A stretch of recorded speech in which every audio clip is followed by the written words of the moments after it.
Hello guys, welcome to the my channel. आप सभी का स्वागत करते हैं सेकंड एपिसोड में एवरलास्टिंग ड्रैगन ऑफ एम्परर के। एपिसोड की स्टार्टिंग में दिखाया जाता है जो मिंग होता है वो बाहर निकल आता है अपना कल्टीवेट करने के बाद, और उसकी जो मॉम उससे कहती है, हे मिंग, ये जो तुम्हारी इंजरी थी, जो तुम्हारी चोट थी कि वो ठीक हो गई है। और वो बहुत ज्यादा खुश होती है। तभी मिंग उससे बोलता है, मॉम आपको चिंता करने की जरूरत नहीं है, मैं ऑलरेडी कल्टीवेट कर सकता हूँ। लास्ट नाइट को मैं वही कर रहा था। और मैंने जो ट्रू क्यू है, उसकी जो रे है, उसे भी कल्टीवेट कर लिया है। तो मेरी जो बॉडी है वो पहले से मुकाबले में बेटर महसूस हो रही है। ये सुनने के बाद उसकी मॉम भी बहुत ज्यादा खुश होती है और बोलती है, क्या मिंग तुम कल्टीवेट कर सकते हो ट्रू की को? ये तो वाकई में बहुत ज्यादा अच्छा है, बहुत ग्रेट ग्रेट। और तभी उनके मेन हॉल में दिखाया जाता है, यहाँ पर वो तीनों बैठकर आराम से खाना खा रहे होते हैं। तभी मिंग की मॉम उससे बोलती है, मिंग, अब जबकि तुम यहाँ पर ट्रू क्यू को कल्टीवेट कर सकते हो, तो मेरे पास तुम्हारे लिए 8 ड्रैगन टाइगर पिल है। तुम इनका इस्तेमाल कर सकते हो अपना कल्टीवेशन लेवल बढ़ाने के लिए। तभी जो मिंग होता है उससे बोलता है, हे मदर, ये ड्रैगन टाइगर पिल तो कम से कम 100 टेल सिल्वर की आती है। आखिर आपके पास इतनी सिल्वर कॉइन्स कहाँ से आए? तभी लड़की होती है वो उससे बोलती है, जो उसकी मेड यंग मास्टर, जो हमारी लेडी है, जो 8 ड्रैगन टाइगर पिल उन्हें तब मिली जब उन्होंने अपने ड्रैगन फ्लिक्स ब्रेसलेट को बेच दिया था। तभी जो मिंग की मॉम है उससे बोलती है, मिंग तुम्हें चिंता करने की जरूरत नहीं है। जब तक तुम ट्रू क्यू को कल्टीवेट कर सकते हो और अपनी बॉडी को पावरफुल बना सकते हो, तब तक ड्रैगन फिनिक्स ब्रेसलेट कुछ भी नहीं है। मेरे लिए तुम सबसे ज्यादा इम्पोर्टेंट हो ड्रैगन फ्लिक्स ब्रेसलेट के मुकाबले में।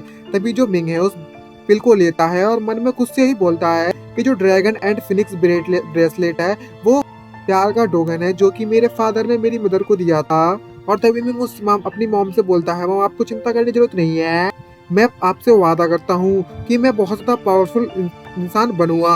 और तभी मिंग की मॉम बोलती है, मिंग तुम पर मुझे पूरा भरोसा है, तो चलो पहले खाना खाते हैं। नेक्स्ट सीन में हमें दिखाया जाता है वो उसी टेम्पल में वापस आ गया होता है अपनी ट्रेन करने के लिए। और तभी मन में सोचते हुए ऊपर सीढ़ियों पर जाते हुए बोलने लगता है कि मुझे लगता है कि यहाँ पर कई सारे फ्लोर हैं और हर फ्लोर पर एक मैजिकल बॉक्स है जिसमें कुछ ना कुछ अच्छा मिल ही जाता है। लेकिन मैं अभी इतना ज्यादा पावरफुल नहीं हूँ कि मैं और ज्यादा सेकंड फ्लोर पर जा सकूं, इसलिए मुझे यहाँ पर अपने आप को पावरफुल बनाना होगा ताकि मैं और ज्यादा पावरफुल बनूं और सेकंड स्टोर पर जा सकूं।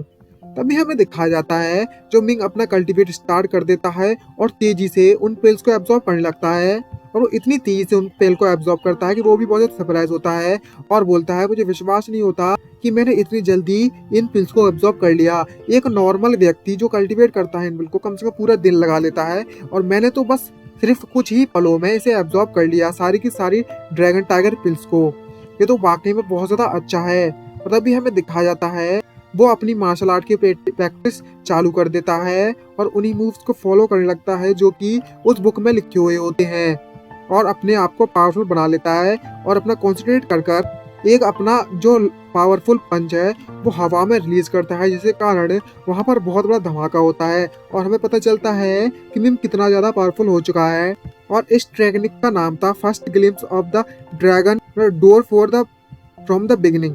ये इतना ज्यादा बड़ा भी नहीं था, इतनी ज्यादा कुछ ठीक है, पावरफुल भी है टेक्निक। तभी हमें 3 दिन के बाद का सीन दिखाया जाता है। यहाँ पर कोई बोल रहा होता है, यंग मास्टर जल्दी से जाइए, अपनी मदर को लेकर वापस आइए।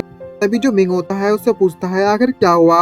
तभी जो लड़की होती है मेड उससे बोलती है, जो तुम्हारी जो मदर है, हमारी यंग लेडी है, आई मीन जो लेडी है, वो ली फैमिली के पास गई है ताकि तुम्हारे लिए कल्टीवेशन टेक्निक ले सके। लेकिन जो ली फैमिली है वो टेक्निक नहीं दे रही है, और इसके कारण तो आपकी जो मॉम है वहाँ पर घुटनों के बल बैठकर उनसे बोल रही है टेक्निक देने के लिए। कई घंटों से वो अपने घुटनों पर बैठी हुई हैं, जिसको सुनने के बाद मिंकी सटक जाती है और बहुत ज्यादा गुस्से में होता है। तभी हमें नेक्स्ट सीन में दिखाया जाता है जहाँ पर जो मिंकी मॉम है वो अपने घुटनों के बल बैठी हुई होती है और उससे टेक्निक मांग रही होती है। तभी एक आदमी वहाँ से निकलता है और उससे कहता है, हे सिस्टर, क्या तुम्हें यहाँ पर इतना ज्यादा अपने आप पर बुरा महसूस नहीं हो रहा है जो तुम इस तरीके से बैठी हुई हो? तभी मिंकी मॉम उससे कहती है, हे ब्रदर, मैं तुमसे भीख मांगती हूँ। जो मिंग है वो ऑलरेडी ट्रू क्यू को कल्टीवेट कर सकता है। तभी जो ब्रदर होता है उसका वो उससे बोलता है, अगर मैंने तुम्हारी मदद की तो मैं ग्रेट एल्डर को ऑफेंड कर दूंगा, उन्हें गुस्सा दिला दूंगा। और आखिरकार वो सब तो छोड़ो, लेकिन आखिरकार उसने जो मिंग है उसने ट्रू क्यू को ही तो कल्टीवेट किया है, उसमें इतना ज्यादा ग्रेट भी क्या है। और तभी उसकी मॉम उससे कहती है, हे ब्रदर, कोई फर्क नहीं पड़ता कि तुम क्या कह रहे हो, लेकिन आखिरकार वो तुम्हारा न्यू फीबी तो है। मैं बस इतना चाहती हूँ कि मिंग कल्टीवेट करे अच्छे से और अपनी बॉडी को और ज्यादा पावरफुल बना सके। और तभी वो एक टेक्निक निकालता है और बोलता है, अच्छा ठीक है, मैं अपन दोनों के रिलेशन के कारण, सिबलिंग होने के कारण, भाई बहन होने के कारण मैं तुम्हें ये टेक्निक दे देता हूँ। इसका नाम होता है ड्रॉ स्वॉर्ड 3 स्लैश।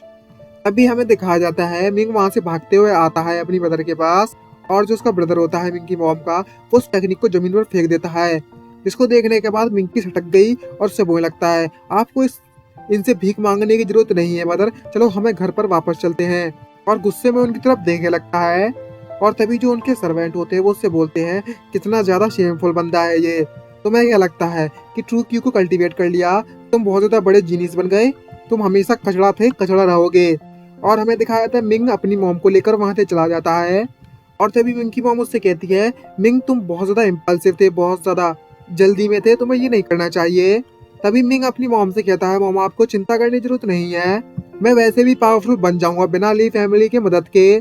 तभी हमें 10 दिन के बाद का सीन दिखाया जाता है, जहाँ पर मिंग अपने कल्टीवेशन की प्रैक्टिस कर रहा होता है और तेजी से ऑब्जर्व कर रहा होता है और अपनी टेक्निक की प्रैक्टिस कर रहा है, जहाँ पर वो सबसे पहले flame dragon fist and dragon snake footwalk को लेकर आता है और बोलता है, मैंने इन दोनों टेक्निक को कम्प्लीटली अंडरस्टैंड कर लिया है और अच्छी तरीके से इनको समझ भी लिया है। अब समय आ चुका है कि मैं शिव माउंटेन रेंज पर प्रैक्टिस करने के लिए जाऊं। और तभी याशु माउंटेन का हमें दिखाया जाता है, यहाँ पर एक कैट मिंग के साथ फाइट कर रही होती है और मिंग उस मन में बोलता है, कहा जाता है कि इस माउंटेन के इस एरिया में यहाँ पर बहुत ज्यादा खतरनाक बीच रहते हैं और मैं सच में इनसे मिल भी गया जब मैं यहाँ पर आया था फाइट करने के लिए और अपने आप को मजबूत बनाने के लिए। और हमें दिखाया जाता है दोनों की फाइट चल रही होती है और जो बिल्ला भी सीधा उस पर अटैक कर देता है, लेकिन मिंग भी कहाँ हार मानने वाला, उसने टेक्निक की प्रैक्टिस कर रखी है और वो भी उस पर अटैक कर देता है। उसके एक पंच से ही उस बिल्ले की बेड़ बच जाती है, उसके सारे के सारे बत्ती झड़ जाती है और वो वहां से भागने लगता है बिल्ला। और मिंग उसका पीछा करते करते एक गुफा के पास पहुंच जाता है और हमें दिखाया जाता है जो बिल्ला है वहां पर बेहोश होकर गिर जाता है। और तभी मिंग को कुछ सुनाई देता है, लोग बात कर रहे होते हैं और एक बंदा बोलता है, हे ब्रदर फैंग, क्या तुम्हें सच में लगता है यहाँ पर कोई रास्ता है, यहाँ पर हम सैंड स्नेक थीफ के मतलब सैंड स्नेक का जो चोरों का ग्रुप है उसके अड्डे पर जा सके इस रास्ते से? तभी जो फैंग उससे बोलता है, हाँ बिल्कुल, क्यों नहीं, मुझे बहुत ज्यादा समय लगा था इस इंफॉर्मेशन को पाने के लिए। मैंने वहाँ जो सैंड स्नेक थीफ की जो लीडर है उनके कंक्यूबान को अपने चार्म के जाल में फंसा लिया था। अब समझ गए होगी क्या कहना चाहता हूँ, चार्म के जाल में मतलब सीड्यूस करना। तभी उसका जो चेला होता है उससे बोलता है, जो हमारे ब्रदर फैंग है वो बहुत ज्यादा हैंडसम है और बहुत ज्यादा चार्मिंग भी, तो कोई भी वुमन उनसे बचकर नहीं भाग सकती। और दोनों इस तरीके से बातें कर रहे होते हैं और तभी जो फैंग है उसको बोलता है, हमें यहाँ से जल्दी चलना चाहिए और मौके का फायदा उठा लेना चाहिए और उनका जो ट्रेजर है, उनका खजाना वो हमारा हो जाएगा। लेकिन अचानक से देखते हैं कि लूमिंग उनके सामने खड़ा होता है, देखकर बड़ा सरप्राइज होते हैं और बोलते हैं, हे लूमिंग, जो हमने अभी कहा था क्या तुमने वो सुना? तभी लूमिंग इससे कहता है, बिल्कुल, मैंने बिल्कुल क्यों नहीं सुना, बिल्कुल सुना, बिल्कुल अच्छे सुना, मेरे कान बिल्कुल साफ हो रखे हैं। तभी वो उससे कहता है, अब जबकि तुमने सुन लिया है तो ये तुम्हारी बहुत ज्यादा बदकिस्मती है, लेकिन अब तुम यहाँ से जिंदा नहीं जा सकते क्योंकि तुमने हमारी बातों को सुन लिया है। तभी मिंग उससे कहने लगता है, क्या क्या तुम मुझे मारना चाहते हो? और तभी उसका चेला उसके सामने आता है फैंग का और बोलता है, ए ब्रदर फैंग, इसे तो मैं अकेला ही संभाल लूंगा और इसे मार दूंगा, आपको चिंता करने की जरूरत नहीं है। और तभी फैंग उससे कहता है, अच्छा ठीक है, तो तुम जल्दी जाओ और इसे निपटा कर आ जाओ। तभी वो चेला उससे कहता है, ब्रदर फैंग, आपको चिंता करने की जरूरत नहीं है, मैं जल्दी सॉल्व करता हूँ इसे, और उस पर अटैक कर देता है। तभी नेक्स्ट सीन में हमें दिखाया जाता है जो फैंग है वो बहुत सरप्राइज होता है कुछ देखकर और हमें पता चलता है मिंग ने उनको अच्छे से पेल दिया है और उसकी बैंड बजा दी है और अपने एक ही मूव में उसे हरा दिया है और वो ये देखकर फैंग डरने लगता है और वहीं पर कपक पाने लगता है। इसी के साथ ये एपिसोड यहाँ पर खत्म होता है। अगर वीडियो आपको अच्छी लगी सब्सक्राइब कर देना, वीडियो को लाइक करना मत भूलिएगा। जल्दी ही मिलते हैं नेक्स्ट एपिसोड में। आज के लिए इतना ही, बाय बाय, जय हिंद।